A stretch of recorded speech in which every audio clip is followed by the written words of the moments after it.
First question from Chris Stock. Go ahead, Chris. Yeah, hey, Jim. Just with Jalil, what were some things that you and your staff saw early in the evaluation process that drew you towards him? And was there feedback you got early on in the process that was encouraging that you might thought you'd be able to get him? Well, I'd say most of the credit goes to DJ Irving. He identified Jalil very early in his junior year. Went up to see him, talked to his AAU people, who he played for team final, which is the same team as Davon Reed, Jaquan Newton, Lonnie Walker, and I'm probably leaving one or two more guys out that we've had. So DJ identified him. He plays in Philadelphia, so Wooga Poplar, Jalil and his family are familiar with Wooga and the progress he's made. And so we really made him a priority right from the beginning. He was not ranked in his junior year like he was after the summer of his junior year.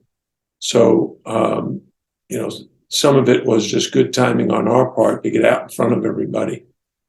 And then once we saw him in the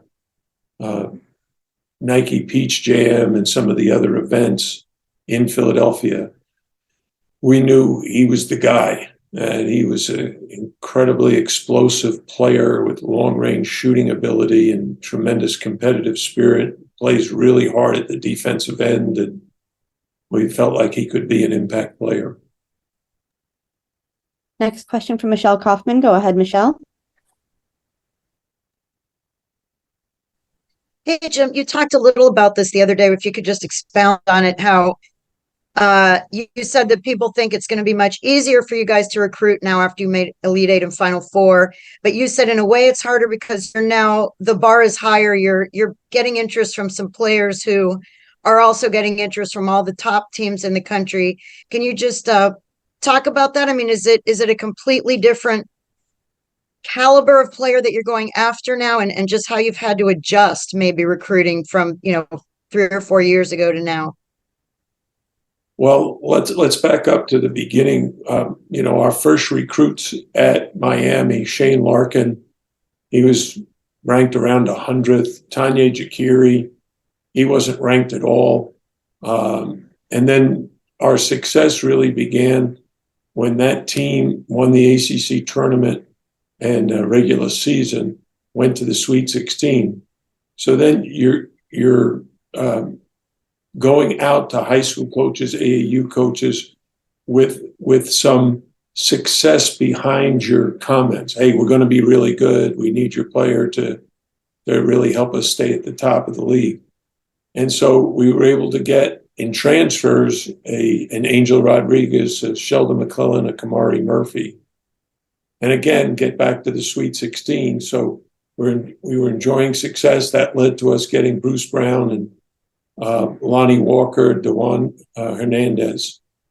Then we had that lull, and now we're back recruiting those same caliber players, but with a Elite Eight and a Final Four behind our name.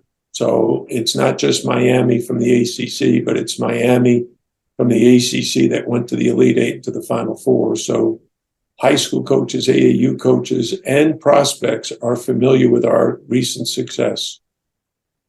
Can I ask one follow-up? I want to ask about the UCF game.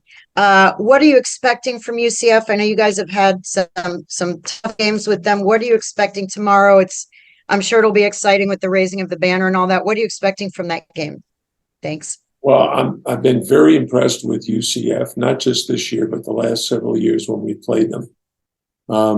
2 years ago, we lost to them at home. They were very, very good, very hard for us to guard. I think they scored 90 points. Last year, we were up 2 with like 7 seconds to go. They had a dunk to tie the game, and we fouled them. And fortunately enough, the player made the first but missed the second. It went out of bounds, and the game ended, and we had a 1-point win. Kind of expecting the same kind of game tomorrow night. Johnny Dawkins has a very fast, athletic team. Darius Johnson is a great point guard. They have several big guys, 6'10", 6'11", 7 foot. So that's going to be a challenge for our front court. And we want our players to be excited about it, but we also know it's very early in the season. But hopefully there'll be a great crowd on hand to raise the Final Four banner and really make it a festive environment. Next question from Adam Lichtenstein. Go ahead, Adam. Hey, Jim. You kind of talked about Jalil already. Can you kind of just go over what you and your staff saw and liked from Austin and Isaiah? Well, in Austin's case, he comes from a school in Charlotte, North Carolina, where Cody Kimball was very active in recruiting that geographical region at his various stops. So he heard about Austin, wanted to really find out if he could shoot the ball the way his friends were telling him he could, because Cody knew we were really looking for guys who could shoot the three. And so much like DJ Irving did for Jalil, Cody identified Austin and said that, hey, this is a guy we really want. And when we watched him play, you could just see he's got a really good feel for the game. He's got a high basketball IQ, and he can really shoot it and score it. You know, he's kind of like a Cam McGusty, Isaiah Wong kind of player. He's like 6'5", and he's got deep range on his three, but he's also good going to the basket. So now we're very, very fortunate to get a player like that. A lot of good schools recruiting him. And then just what about Isaiah? Well, he's a little bit different in that his ranking is way too low. This kid is really, really good. I mean, his dad works with him individually. His dad, Peter Arigu, and this kid's got all the moves. He's got the handles. He could play, probably all 5 positions. The way you can move him around. He's a great competitor, a hell of an athlete. I'm guessing before his senior year is over, his rank will jump way up because he's going to have a heck of a senior year. But he's someone that Bill Courtney identified. We were after a lot of guys in that size category because, as you can see, we've had a lot of success with guys in that size category. And so when Bill Courtney identified him, we just went after him full steam ahead. We knew it was going to be a challenge to get him out of the Midwest, but his mom went to college in Florida, so we felt like there was a possibility. And when they came on the visit, it was clear that he fit in beautifully. Very, very smart player. Take a couple more here. Next one from Luke Cheney. Go ahead, Luke. Hey, Coach. So I know you already mentioned DJ Irving's involvement in Jalil's recruitment, but I just want to ask about, a more wide-scale question about DJ because of his background on the AAU scene and on the grassroots scene. Just how much do you lean on him when making your recruiting evaluations and knowing which guys to target in a specific class? Well, I think with all my coaches, Coach Courtney, has been with me forever. We've been best friends for 27 years. He is actually the guy that organizes all of our recruiting efforts. And then DJ and Cody, they work with Coach Courtney in identifying what we need and who are the best guys to get. And oftentimes you'll see a player that's really talented, but one of the coaches will know, okay, but he's not what we're looking for because he has off the court issues or he has academic issues or his personality is not one that Coach L would enjoy working with him. So, those guys have to collaborate quite a bit. When DJ first arrived here, he was going after Jalen Doran, who would be an NBA first-round pick. And then last year, Elmarco Jackson, who went to Kansas and is considered one of the best freshmen in the country. And even though we didn't get those 2 guys, Jalil was the next target. And DJ was able to get in on him early before he blew up. And he did a great job of sticking with it. Next question from Azubi Charles. Go ahead, Azubi. Hey, Coach O. Kind of going back to the UCF matchup tomorrow. Coming off that big win versus the NJIT, just what are some things you want to see your team continue to do, and what are some things you want to see your guys kind of improve on a little bit coming off that big win?